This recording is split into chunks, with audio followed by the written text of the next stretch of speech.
رسول اللہ صلی اللہ علیہ وسلم نے فرمایا طوبی لمن بقا علی خطیئتہ، اس بندے کے لیے بھی خوشخبری ہے، اس بندے کے لیے بھی جنت کا محل ہے، اس بندے کے لیے بھی جنت کا درخت ہے۔ یا رسول اللہ وہ کون خوش نصیب ہے؟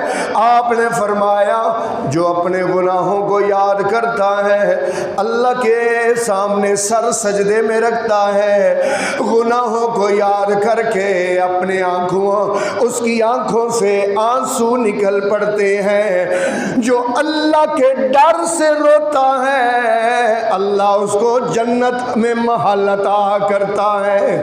اسی لیے اللہ کے نبی نے فرمایا لا یلج من بقا من خشیت اللہ حتی یعود اللبن فی الزرع، اللہ کے نبی نے فرمایا جس طرح اونٹنی اور گائے کا دودھ، دویا ہوا دودھ انہی تھنوں سے اس گائے کے یا اونٹنی کے جسم میں دوبارہ نہیں جا سکتا، اسی طرح جو اللہ کے ڈر سے رو پڑے وہ جہنم میں نہیں جا سکتا۔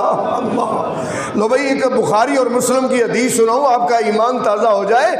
عینان لم تمسہم النار،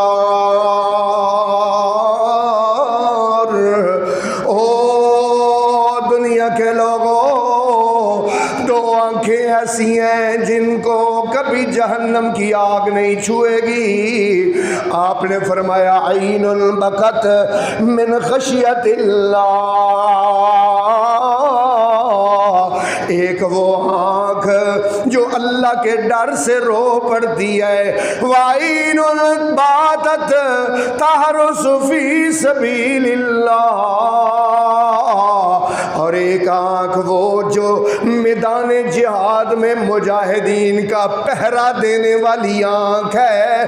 یہ پہرا دینے والی آنکھ اس کو بھی جہنم کی آگ نہیں چھو سکتی۔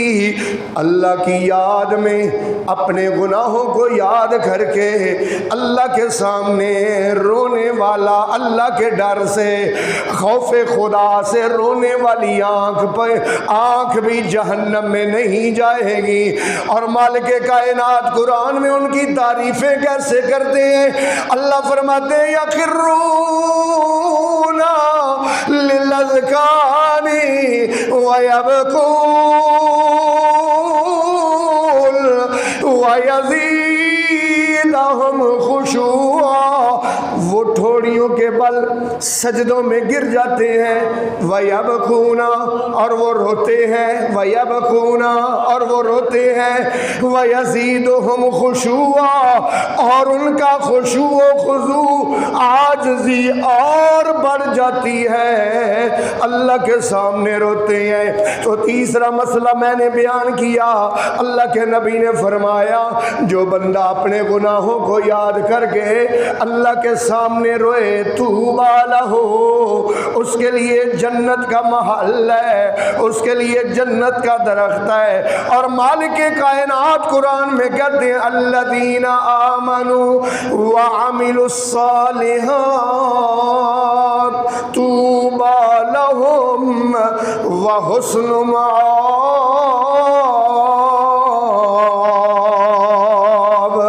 وہ لوگ جو ایمان لائے اور جنہوں نے نیک اعمال کیے طوبی لہم، ان کے لیے طوبی خوشخبری ہے، ان کے لیے جنت کا درخت ہے، طوبی خوشخبری ہے لہم ان کے لیے۔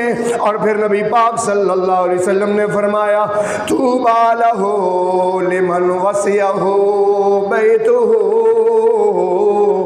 خوشخبری اس بندے کے لیے جو بازاروں میں نہیں پھرتا بلکہ زیادہ ٹائم اپنے گھر میں گزارتا ہے، زیادہ ٹائم اپنے، آج دیکھ لیں بندوں کے پاس گھر کے لیے ٹائم ہی نہیں، باہر پھرتے رہیں گے، ادھر ادھر آوارہ مٹر گشت کرتے رہیں گے، کبھی اس گلی میں، کبھی اس بازار میں، کبھی ادھر کبھی ادھر۔ اگر گھر میں بھی آئیں گے نا تو موبائل کھول کے بیٹھ جائیں گے۔ اور میرے بھائیوں، اللہ کے نبی نے فرمایا ہے کہ ایمان والے مرد کی سب سے افضل نماز وہ نماز ہے جو بندہ گھر میں ادا کرتا ہے۔ سب سے افضل نماز وہ نماز ہے جو بندہ گھر میں ادا کرتا ہے۔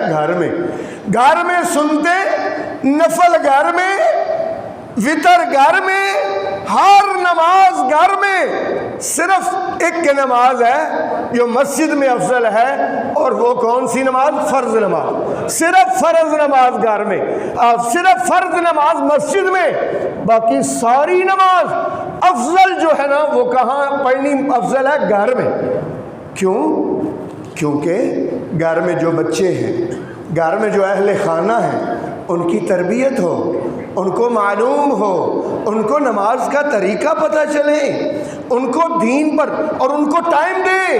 گھر والوں کو، اپنے بچوں کو، اپنی بیوی کو ٹائم دے، ان سے بات کرے، دین پر گفتگو کرے، قرآن پر گفتگو کرے، حدیث پر گفتگو کرے۔ یہاں دوستوں کے ساتھ ہنس ہنس کے باتیں کر رہا ہے، آفس میں ہنس ہنس کے باتیں ہو رہی، گپ شپ ہو رہی ہے۔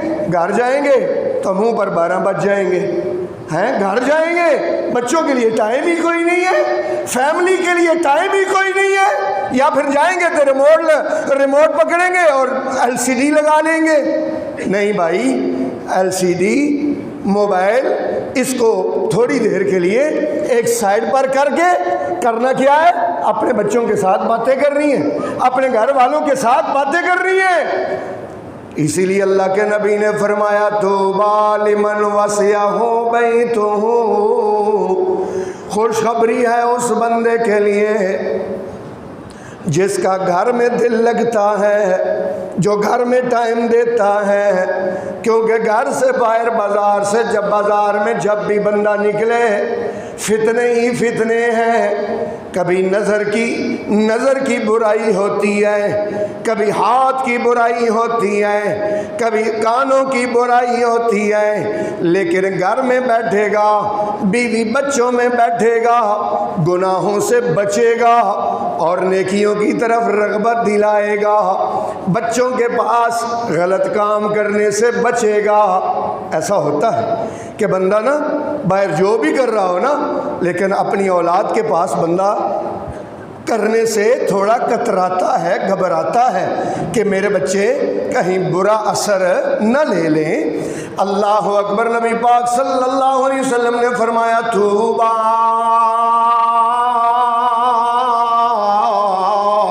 خوشخبری ہے لمن وسعہ بیتہ، جس کا گھر اس کو جگہ دیتا ہے۔